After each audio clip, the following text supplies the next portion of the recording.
Hello, everybody, and welcome back to ZakIsCinema. Yes, welcome back, everybody. Today, we're going to be doing something a little bit different here, where we're not doing our standard movie review. We are actually going to be doing an entire franchise movie ranking. And today, we are going to be looking at the Silent Night, Deadly Night franchise, ranking all 7 movies from the very worst all the way up to the very best. So, if you're at a point and place in your life where you find yourself being so lonely that you have nobody to talk to about movies, or maybe you have nobody that'll sit down and franchise rank your favorite franchises with you, and you have nobody that'll hear you out on your worst or your most favorite movies from your franchise, well, we have found each other in the exact same point and place in our beautiful lives here, so consider joining here at ZakIsCinema. I am very, very new to this franchise. These are all first-time watches for me, so very new to the franchise. Not really sure where people kind of land on their franchise ranking for this, so it'll be interesting to see if I kind of line up with everyone or if I have some hot takes here. So with all my franchise rankings, I kind of do it a little bit different, where maybe I consider one movie better than another one, but really my placement here is I look at it hypothetically. If I owned all these movies, which ones would I be grabbing first and which ones would I be grabbing last to rewatch? Rewatchability here at ZakIsCinema is very important for me. You know, I could say some movies are incredible, but if I don't have that urge to really ever rewatch them, then they might be lower on my ranking, even though I still really enjoy them here. So please keep that in mind here when we're going through my ranking, if you agree or disagree. So without further ado, let's jump into the franchise ranking here, again from worst to best. So we're starting off with my least favorite spot. Coming in at number 7, we got Silent Night, Deadly Night 3, Better Watch Out. Now, this one is definitely a frustrating one, where at surface level, I appreciate that it maybe tried to do something different, really tried to expand the lore in this franchise and in these movies, but it's one of those where I think the movie just went way too far, had way too high ambitions for the script and story that they were really trying to tell, and its high ambitions just really caused the movie to crumble and cave in beneath itself. As soon as I started the movie, I was just like, this is going way too far, where we're dealing with trippy, weird dream sequences that aren't really scary. They feel kind of cheap and they just come off as kind of lame. And we have our main character of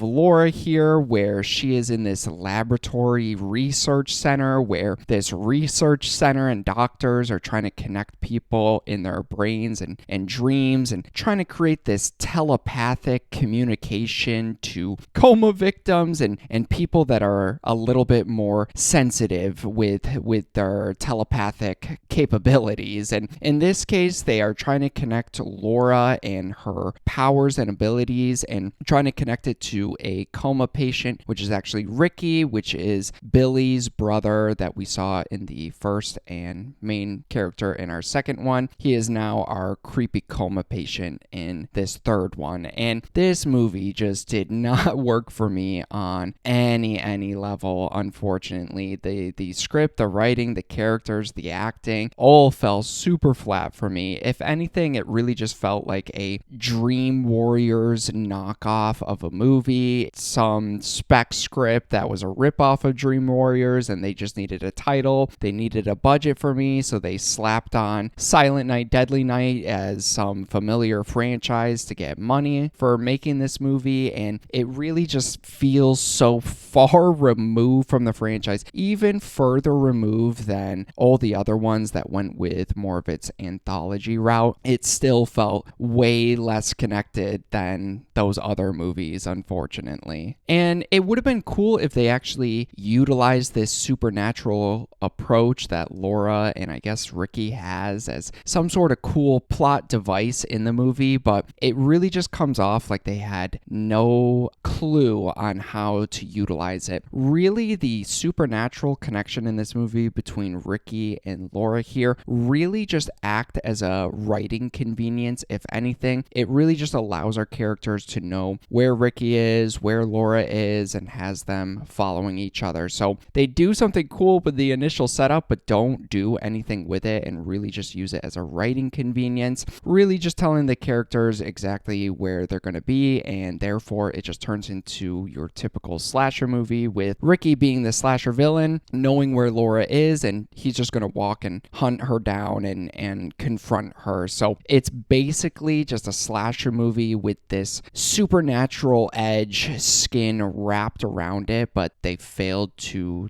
do anything with it. It is a boring movie where nothing really happens. You don't have any stakes in here. They really don't build up Ricky as this intimidating villain whatsoever. He's coming right out of a coma and he just has no intimidation factor whatsoever. So this whole slasher movie is just devoid of any tension or suspense. There's no creative kills, not even in the dream sequences where they could get weird and wacky and over the top, but they never do anything with it. So easily this is a movie I would never watch again. Difficult to talk about even though I just watched it because it was erased from my memory. I feel like Ricky coming out of the coma, not remembering this movie whatsoever. So easily in my last place we got Silent Night, Deadly Night, Part 3, Better Watch Out. But coming in at my number 6 spot, we got Silent Night, Deadly Night, Part 2. Now I was honestly really looking forward to watching this one because everybody's seen the cheesy, campy acting from the guy that plays Ricky in here. Some funny scenes definitely sprinkled throughout. I've always seen that movie theater scene. Everyone's seen the garbage day scene when Ricky goes on this suburban massacre for no reason, and as he's giggling at the gun that he's holding and just shooting random people for no apparent reason. And I adored those scenes. I thought they were absolutely hilarious in this campy, cheesy kind of way. I adored the umbrella kill scene when Ricky sticks his umbrella through someone, extends the umbrella, and it has the scene where it's then starts raining and then does a cool transition to the doctor interviewing Ricky as we get a close-up of the doctor's sweaty forehead. Transition from that rainy day scene. Like things like that were just so funny, over the top, and really stupid. And if that was the whole movie, this would be significantly higher on my list. But unfortunately, with this movie, it's about 50% of a new story and 50% of a literal recap from the first one. And the first one is not a movie that you need plot point recap, extensive recap footage, and narration scenes explaining what we just saw in the very first one. It was honestly confusing me at first. I thought I got a different cut of the movie because the whole movie is basically Ricky and this doctor in this psych ward as Ricky is kind of explaining why he's so messed up and has all this trauma from his brother and the events of the first one. And the doctor and Ricky are talking back and forth, and as Ricky's going on his narration monologues, it cuts to scenes from the first movie, but we're actually just watching the first movie again, like literal sequences from the first movie, not cut differently, not shown from different perspectives, not shown from Ricky's perspectives. They literally just grab scenes from the first one to make this a feature-length movie, and my god, does that make it come off as so fucking lazy. It makes me think that they just needed to make a new one. They needed to make a sequel because the first one made money. They rushed this and were like, fuck it, we own the rights to the first one. Let's just show the first one again so we can film this in 2 to 3 days and then shit this out the next year. Like, that's what it comes off to me as like, and it's so frustrating. You might as well just watch the first one again because because if you watch the first one and then jump to the second one, you are essentially just watching the first movie again. Maybe I'd be more forgiving on it if the new stuff was enjoyable. You get a couple of those standout campy scenes, but essentially after you sit through the first hour of recap, it's basically Ricky just getting revenge on that evil nun from the first one. So essentially copying a similar plot point from the very first one. So it doesn't really do anything new. The stuff it does do new is very cheesy and campy, so I'd rather just rewatch those scenes. But sitting down to watch this entire movie again is just something I don't think I'd ever do. So easily coming in at number 6, we got the second Silent Night, Deadly Night movie. But coming in at my number 5 spot, we got Silent Night, Deadly Night 5, The Toy Maker. Now with part 4 and part 5, the franchise I think kind of found a way to continue on without stretching that initial premise, where those couple of sequels went this more anthology route where we're not really following Ricky, we're not following Billy, we're not following the events of the first one. It's really just this messed up, over the top kind of slasher centered around the Christmas holiday and the franchise here. So it's kind of doing what Halloween was gonna do with part 3, Season of the Witch, but then reverted back to Michael Myers. 4 and 5 here are kind of sticking out and doing what they wanted to do. So I kind of enjoyed that a little bit. Like I enjoyed that the franchise recognized that, okay, we can't keep this going, we want to keep it going, so let's just make some holiday slasher horror movies, and I do really enjoy that here. This one's definitely campy and cheesy. It's an easy watch, and I think they do introduce some good mystery elements. It's more of a whodunit sort of thing, where it's not a traditional slasher, but more of a horror kind of mystery. I enjoy the Christmas setting and vibe. It's very, very apparent in this one. It's all centered around the holidays, this toy store. The villain is this evil toy maker using holiday toys as weapons of mass destruction. So it's kind of perfect for a holiday movie. I like that everyone kind of seems like a suspect in the movie. You get the creepy guy with Derek, you get the creepy toy owner guy and his son Pino are all kind of playing into this mystery. When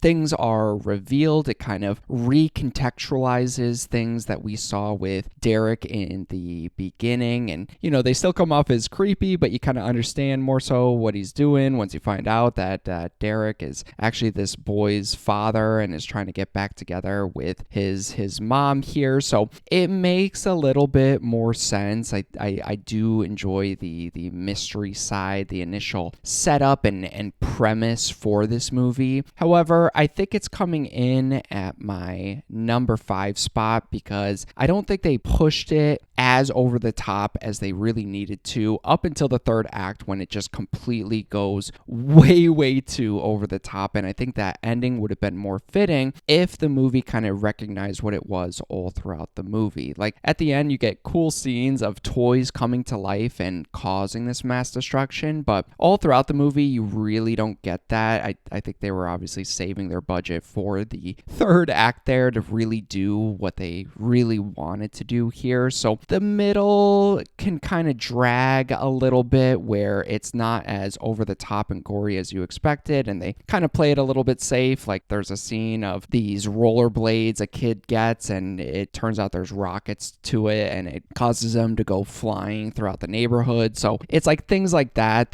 is the biggest extent of it until the last act here. And I think once we get to the last act, like I said, it just did not land for me. I think it's so over the top and funny that you can kind of look at it as it's so bad that it's kind of good. But I think once they kind of reveal that Joe and Pino used to live in Sarah's home, it's pretty obvious that Joe and Pino have something to do with what's going on here. But they just introduce an unnecessary twist where it turns out that Pino is actually a robot that the store owner Joe made after his son son died, and Pino is revealed as this crazy toy that is just trying to get his father, Joe, to love him like a son, but ends up killing him because he realized that he could never be the son that Joe wanted. And then it's revealed to us that he now wants Sarah to be his mother in a weird scene where he is sexually assaulting her, begging Sarah to be his mother. And it just comes off as so kind of weird, unserious, but the things they're doing are kind of serious. So I feel like it never matched its tone or could really make up its mind of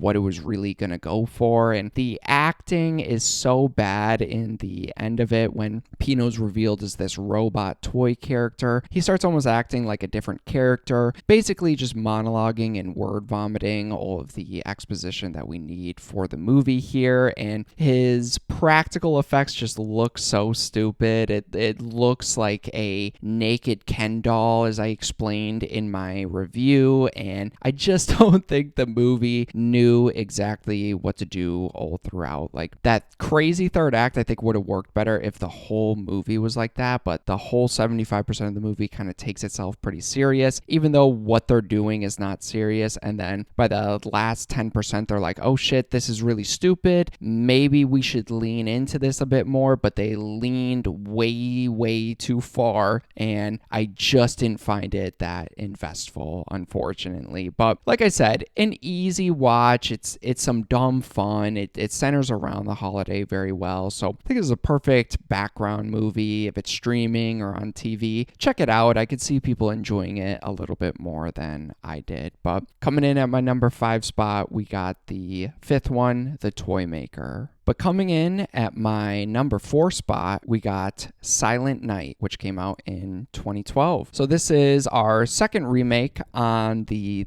list here, where again, this one is more of a reimagining kind of thing, where it's using the title, some similar plot beats and homages here. Follows a serial killer dressed up as Santa, but this one is very different than our newest one that came out. And like I said in my review, I appreciate that this one really goes for that super dark, graphic, gnarly approach where it takes itself very serious. It reminded me of that tone and vibe Saw kind of goes for, where Saw is very over the top. You couldn't imagine somebody being able to plan all this out, all these traps out, especially after he died in the third movie. That's a video for a different day. It follows a similar approach where it's very over the top, graphic and blood fueled, but you couldn't really see someone doing this. Like, it's based in reality with it going a little bit further than what you expect in reality. So I kind of enjoyed that, where the kills in here are some of the most graphic kills I've seen in any slasher movie. This Santa does not hold back. He kills kids in the movie. He's throwing people into wood chippers. There's a really great blend of practical effects with CGI that I think fit really well in the movie. I like how the Santa killer looks in the movie too, where it's not just some guy with a fake Santa beard and anything. This Santa has this creepy plastic mask with makeup on it, so you can see that there is a human there. You could see it's a dude in there. You could see his face, but you really can't tell who it is. So I like that kind of unique blend of having a masked killer that you could see part of his identity, but you can never make out who it is, which I think makes him a little bit creepier. And like I said, the way this movie goes with its brutality and gore really ups the intensity here, really fills this movie with a lot of tension and dread here. However, I think it's coming in at my number 4 spot because the Santa, the killing, the gore is top notch here. However, the rest of the movie kind of falls very flat and is very forgettable. We're following the Santa stuff for part of it, but then we're also following these detectives, and the detective storyline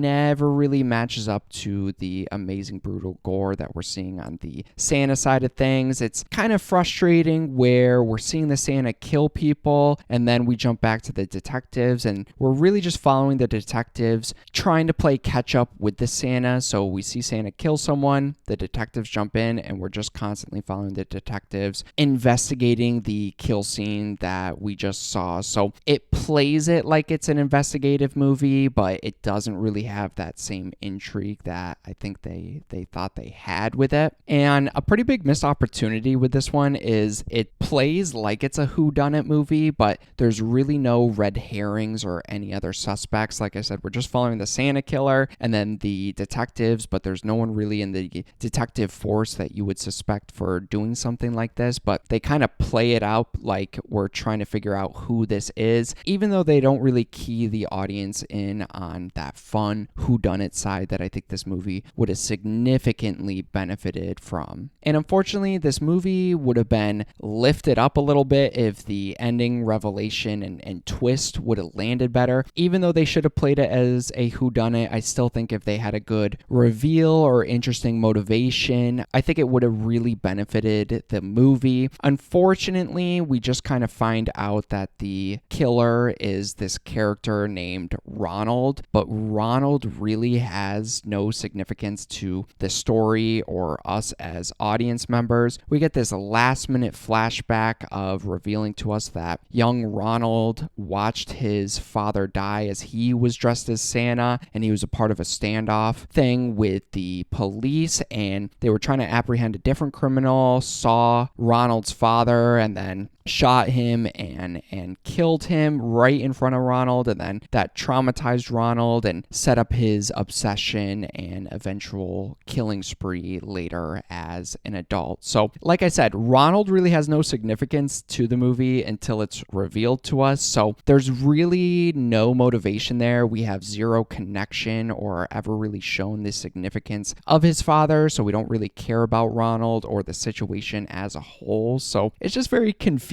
on why they would do that. I think in my review I said it's like if they did the first one but never really showed us anything about Billy, but then revealed to us that Billy's the killer and then threw in some last minute flashbacks of him growing up in the orphanage. You'd be like, yeah, okay, that's cool. That makes sense why he'd be doing this, but we were never shown that. We never seen that. We never followed this character, so why do I really care? And that's just what the movie kind of leaves you with. So unfortunately, I got to put at number 4 the 2012 Silent Night movie. Now, people, we're jumping into my top 3 here. And now please keep in mind, I was explicitly saying that if I had these movies, which one am I going to rewatch first? I think my top 3, and even the 2012 one is pretty decent, but I think my top 3 here are very difficult for me to rank because I enjoy all of them. Just if I had these 3, these would be the ones that I am grabbing first and then grabbing in my third spot. So at my number 3 spot, we got the original Silent Night, Deadly Night. And now this movie I had never seen, even though I had always heard about it. It's one of those infamous cult classic movies where you always hear about how crazy it was, that there were protests, theaters were banning them, people were passing out while watching it. It was one of those movies, and I went into it pretty excited just to check it out. I really wasn't expecting a whole lot because I really only hear more about the infamous side of the movie than people really enjoying the movie. But to me, this was a huge surprise where it has its cheesy moments, but I was surprised with how dark, serious, and mean-spirited the movie really was. And I really enjoyed the crazy opening and beginning to the movie where this young character of Billy witnesses his mother and father being brutally murdered right in front of him. And then we get that great setup for Billy, and then we see him in this awful Catholic nun orphanage where they're constantly punishing him, beating him for being what they deem as naughty, and constantly punishing him for just showing some typical signs of PTSD and trauma. Like whenever Santa comes around the holidays, Billy obviously runs away and does not want to sit on Santa's lap, yet they punish him for it. He always kind of struggles struggles with other kids around his age. He struggles with adults. He struggles in the month of December, yet he's still getting punished for it. So I was just not expecting this almost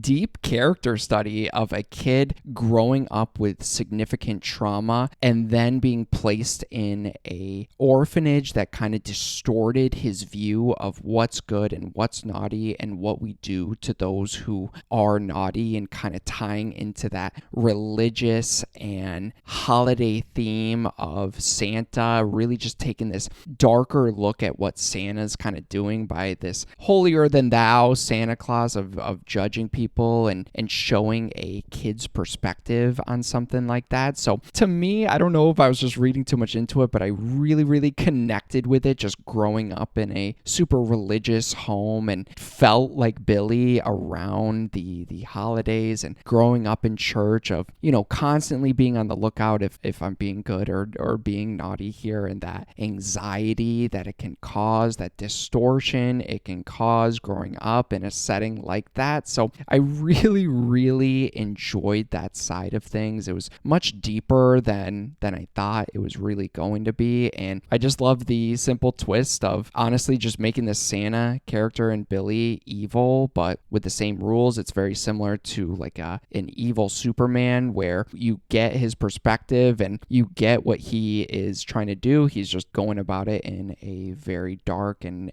violent way here. But I think it's coming in at my number 3 spot. Like I said, thoroughly enjoyed this movie. I could see myself watching this very frequently. It's very high up on my list, but it's so frustrating that once Billy's grown up, he's working in that Christmas toy store, puts on the suit, and then instantly changes from this complex character who struggles with his violent urges, then just going full-blown psychotic serial killer slasher villain. Like I said in my review, very similar to Revenge of the Sith, when Anakin is this complex character struggling between good and evil, but then just switches on a dime and kind of makes you frustrated that we spent so much time watching him go through all of this to just then end up like that so quickly. I think they could have done the same exact thing, but made that transition maybe a little bit more stretched out so it didn't feel so harsh, because I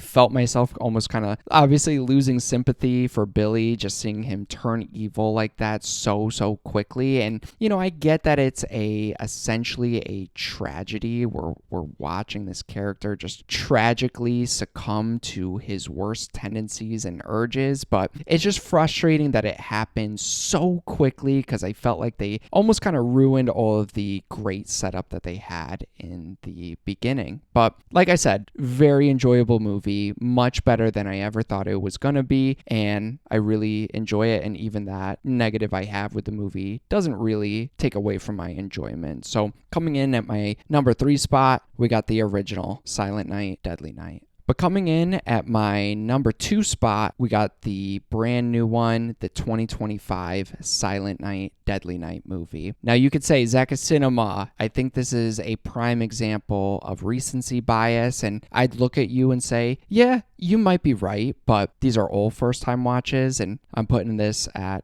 my number 2 based off a first-time watch, just like I gave the rest of the franchise. And I would say right now, I think the first original one is a better overall movie and maybe should be in my first or second spot. But again, if I was looking at the original right in front of me or the new one, which one am I going to want to sit down and rewatch? It would be this new one. So this was a big, pleasant surprise for me. I really enjoyed this. It does something that I think a remake should do, where it pays honor, homages to the original, follows same story beats and plot beats, but it does something unique and different with it. And I think they really did something unique and different with the character of Billy, where his parents are actually very evil and kill his grandpa and then make him witness it. So there's more of that tragedy kind of angle to it. I love the addition of having that original Santa killer that brutalized his family right in front of him with the name of Charlie, casting his evil onto Billy and then acting as this internal monologue monologue to Billy all throughout the movie, and Charlie is kind of acted as this urge or this dark, twisted, intrusive thought Billy is constantly dealing with, where he knows he has these feelings and urges, and Charlie's there to kind of take advantage or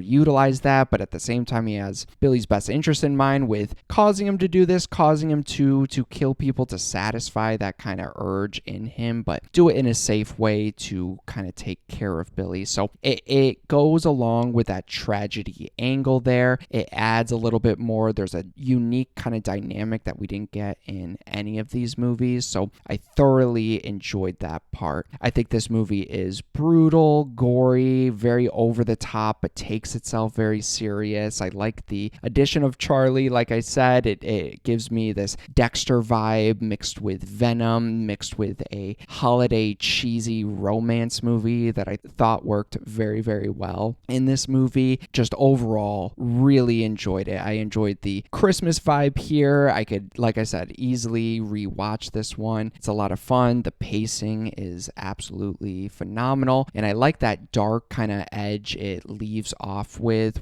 Billy and Pam going to kill this big bad in the Snatcher character, and then Billy ultimately dying, but then passing his dark, intrusive monologue, intrusive thoughts onto Pam. So Pam is now our tragic character as well that got wrapped up in all of this, even though you buy the love story with them, and at the end, I guess they technically end up together with Billy being a part of Pam now, but then you also feel bad for Billy. You feel bad for Pam because she is going down this darker path maybe she was never intended to go down. So really enjoyed how things left off there too. And I think with negatives, I think unfortunately I thought it was a little bit convenient with how much information Charlie could give Billy. It almost seemed like it was a unique character dynamic and character choice for the script, but it kind of acts as this plot convenience of just allowing Billy to determine who's good, who's bad. He can see into the future, he can see into the past, he can find out where characters are even when the police have no idea. Like, for example, where that Snatcher character is, Billy just drives right to him like it's no problem. So I thought that was a little convenient. They should have played it up more as this like buddy cop detective plot line with just one person. I think that would have led to a much better dynamic there that I think was a big missed opportunity. So despite that, really enjoyed this one. Really looking forward to owning it and rewatching it. So my number 2 spot, sue me, the new one, Silent Night, Deadly Night. But guys, we've made it. My number 1 might be a bit of a hot take, but fuck it. I'm going to say it out loud here. My number 1, Silent Night, Deadly Night 4, Initiation.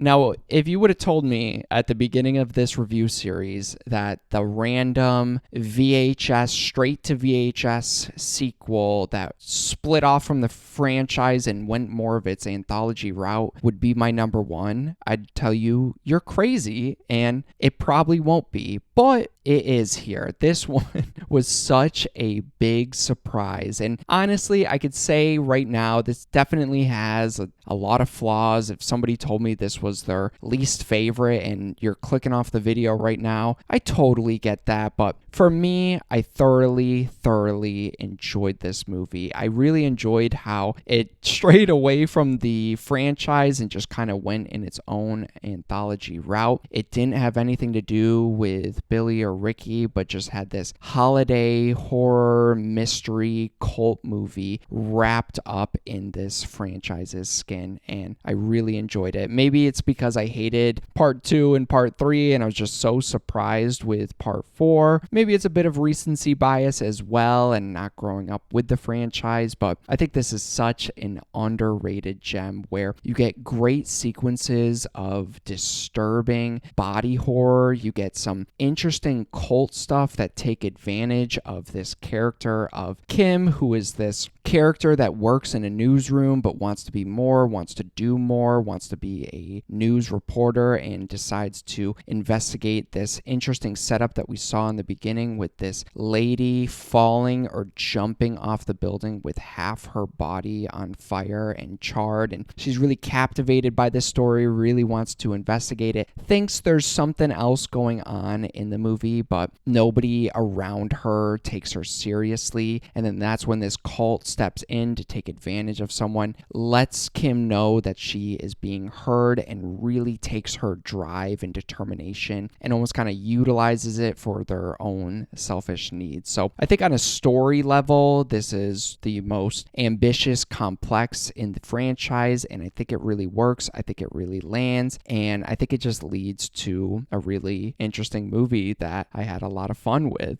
And I think this movie has some of the most shocking, surprising, out there moments, like I hinted at with the body horror stuff, when the cult starts getting going and doing this stuff to Kim, almost having her do this like birthing process with these slugs and worms, all leading up to a sacrifice that she has to commit on the top of the building that we saw in our inciting incident. Sure, I think it's maybe a little bit obvious of who's a part of the cult, and we get some heavy exposition once things are revealed to us, even though I thought the movie was doing a good job with its initial mystery. Those are easy to forgive because I just enjoy how wacky and wild this movie is, but it found a way to take its absurd premise and take it very serious, and it lands very well for me. So just for a crazy, bonkers, wild, out there movie that I think not enough people talk about, I gotta put this one at my number one, because there's tons of slasher movies out there, not taking away anything from the new one, the original, or any of the other sequels, but I think for a franchise that was falling so flat, for the fourth one to come in and just do something crazy with it, I don't know. I really enjoyed it. I find myself trying to justify it, but yeah, fuck it. The fourth one is my favorite one. If you had all these out, I'd want to watch this one again. I'd want to show this one to people again and watch it with them. So coming in at my number one, we got the fourth Silent Night, Deadly Night movie. But guys,